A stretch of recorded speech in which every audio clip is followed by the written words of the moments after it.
Pin valve की बात कर रहे थे। तो वो क्या करते हैं कि इसके अंदर में प्रेशर देने की बात करें अगर नाइट्रोजन से या फिर कंप्रेसर से या फिर गैस चार्जिंग की बात करें तो वहां पे ये पिन वाल्व लगाना जरूरी होता है। तो वो यहाँ पे क्या काम करते हैं, उस पाइप को काट के और पिन वाल्व की ज्वाइंट कर देते हैं। तो ये पिन वाल्व अब एक्चुअली होता क्या है कि हमेशा के लिए, अब जैसे मान लीजिए कभी भी गैस चार्जिंग हुआ, टॉप अप करना हुआ, तो ये पिन वाल्व के थ्रू आप कर सकते हैं।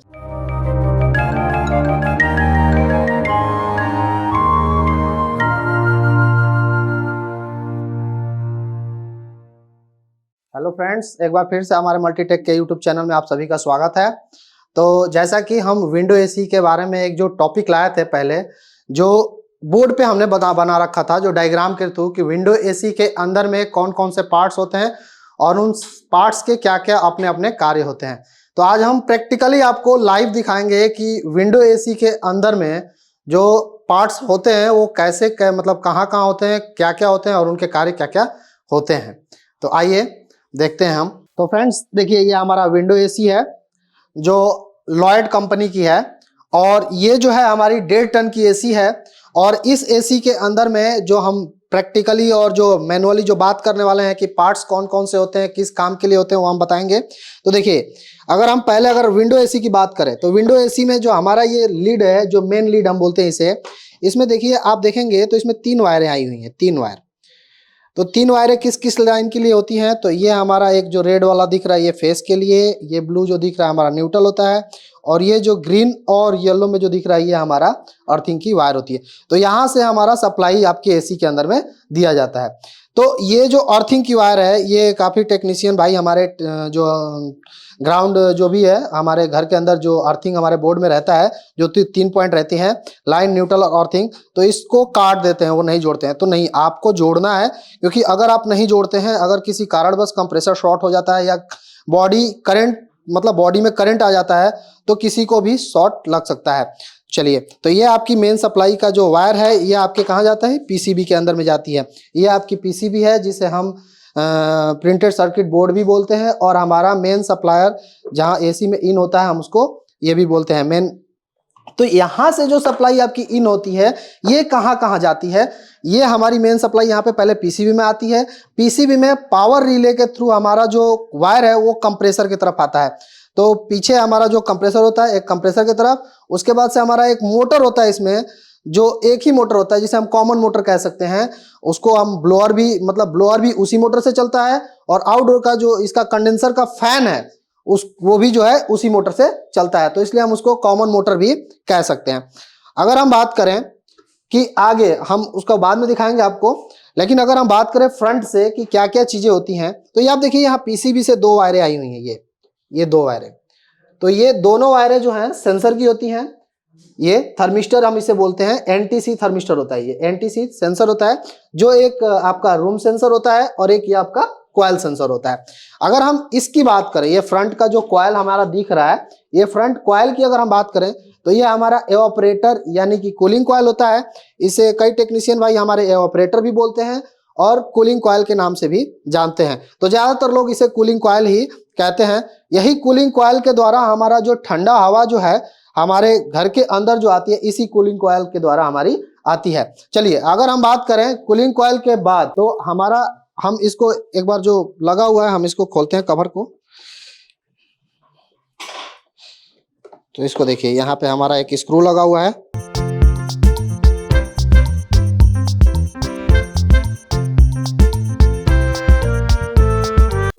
तो कूलिंग कॉइल के बाद हमारा जो होता है ब्लोअर होता है, जो ठंडी हवा को बाहर करने का, रूम के अंदर लाने का कार्य करता है। तो हम उस ब्लोअर को अभी खोल के अभी दिखाएंगे आपको कि ब्लोअर कहाँ लगा होता है।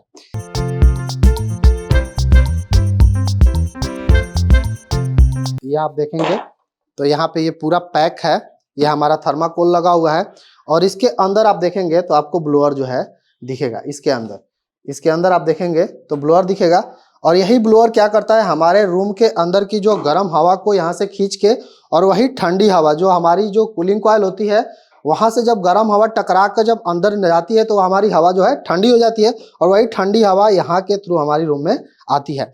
अगर हम इसको ब्लोअर को दिखाएं तो आपको पूरा हमारा ये पूरा खोलना पड़ेगा, क्योंकि ये पूरा सेटअप एक ही में बना रखा है। चलिए आइए आगे हम देखते हैं। तो हमारा जो ये हम कॉमन मोटर की बात कर रहे थे, ये ये आप देख पा रहे होंगे एक ही मोटर है हमारा।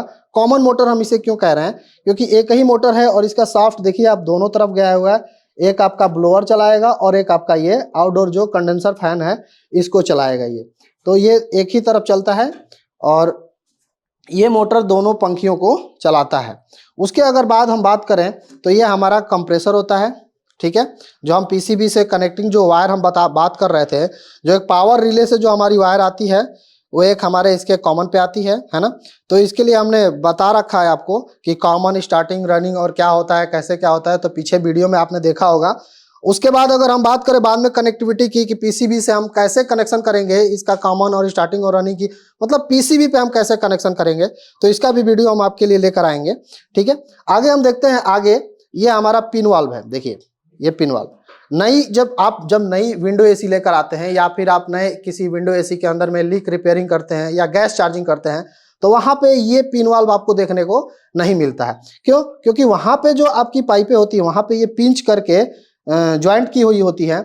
और जब भी नए टेक्नीशियन भाई हमारे जो रिपेयरिंग करते हैं तो उनको जब रिपेयरिंग करेंगे तो गैस चार्जिंग या तो पहले नाइट्रोजन डाल के आप लीक टेस्टिंग करते हैं या फिर आप ऐसे कंप्रेसर से जो सर्विस कंप्रेसर होता है, जो हमारा फ्रिज का कंप्रेसर होता है, उसे अपने उपयोग में लेके आते हैं। जैसे मान लीजिए कि प्रेशर देने के लिए उसे लोग अपना वैक्यूमिंग भी करते हैं, लेकिन खैर वैक्यूम करना वो सही नहीं होता है कंप्रेसर के थ्रू, क्योंकि आप कभी भी वैक्यूम करें एसी का तो वैक्यूम मशीन से ही करें तो वही बेटर होता है, ठीक है। तो चलिए हम पिन वाल्व की बात कर रहे थे, तो वो क्या करते हैं कि इसके अंदर में प्रेशर देने की बात करें अगर नाइट्रोजन से या फिर कंप्रेसर से या फिर गैस चार्जिंग की बात करें तो वहां पे ये पिन वाल्व लगाना जरूरी होता है। तो वो यहाँ पे क्या काम करते हैं, उस पाइप को काट के और पिन वाल्व की ज्वाइंट कर देते हैं। तो ये पिन वाल्व अब एक्चुअली होता क्या है कि हमेशा के लिए, अब जैसे मान लीजिए कभी भी गैस चार्जिंग हुआ, टॉप अप करना हुआ, तो ये पिन वाल्व के थ्रू आप कर सकते हैं। अगर हम पीछे की बात करें, अगर हमारा इधर से अगर हम पीछे आ जाएं तो पीछे आप देख रहे होंगे कि एक और कॉइल बना हुआ है। ये हमारा कॉइल होता है कंडेंसर कॉइल। तो कंडेंसर कॉइल का कार्य जो है हमने बता रखा है कि जो भी हमारा ये प्रेशर कंप्रेसर के थ्रू आउट होता है वो हमारा कहाँ आता है, इस कंडेंसर कॉइल के अंदर आता है, ठीक है। इस कंडेंसर कॉइल के अंदर जो हमारा कंप्रेसर के थ्रू जो एयर आता है वो हमारा कंडेंसर कॉइल के अंदर आता है और कंडेंसर कॉइल के अंदर वो गैस हमारा घूम घूम के जो वेपर होता है, वेपर से किस में चेंज होता है, लिक्विड में चेंज होता है। ये हमने आपको वीडियो में बता रखा है। तो ये जैसे ये यहाँ से निकल के कहाँ जाता है, ये हमारा, ये देखिए ड्रायर और फिल्टर के अंदर में हमारा जाता है ना। यहाँ पे गैस जो है छानने का कार्य करता है, ये हमारा ड्रायर और फिल्टर। यहाँ से जाता है जो हमारा ये कैपिलरी ट्यूब। कैपिलरी ट्यूब का कार्य क्या होता है, इस कैपिलरी ट्यूब का कार्य होता है कि हाई प्रेशर को लो प्रेशर में ये कन्वर्ट करता है, या हम यूं कह सकते हैं कि ये प्रेशर को कंट्रोल करने का कार्य करता है। अगर हम बात करें तो इस स्टैंडर्ड में जो हमारी आने वाली जैसे 3 टन 5 टन से ऊपर जो हमारी एसियां आती हैं वहां पे ये कैपिलरी ट्यूब कम देखने को आपको मिलेगा। वहां पे आपको जो मिलेगा वो एक्सपेंशन वाल्व करके मिलता है, एक्सपेंशन वाल्व होता है। तो उसके बारे में भी हम आपको वीडियो में लाएंगे नेक्स्ट वीडियो में। तो अभी आपका क्या है, ये सब मैनुअली जो आपको बताया। उसके बाद हमारा जो ये पीसीबी है, पीसीबी का जी हम कनेक्शन आपको बताएंगे कि पीसीबी का कनेक्शन कैसे करेंगे और कितने टन में, हम कैसे पहचानेंगे कितने टन में कैसी पीसीबी लगती है, या फिर एक पीसीबी है तो हम 1 टन में या 1.5 टन में या 2 टन में लगा सकते हैं कि नहीं लगा सकते हैं। आपको यह वीडियो कैसा लगा इसके बारे में हमें जरूर बताएं। किस टॉपिक पे आपको वीडियो चाहिए उसके बारे में भी जरूर लिखें। थैंक यू, धन्यवाद।